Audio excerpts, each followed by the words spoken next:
Welcome, today in front of me Samsung Galaxy M04 and I'll show you the face unlock test on this device.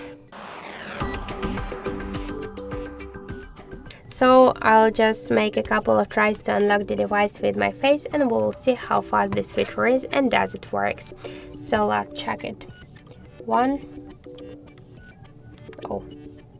2, 3, 4, 5.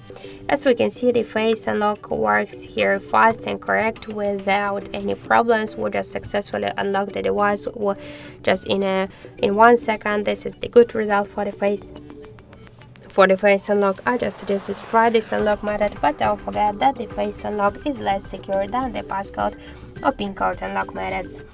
So that's it. Thank you for watching, and if you find this video helpful, don't forget to leave a like, comment and to subscribe our channel.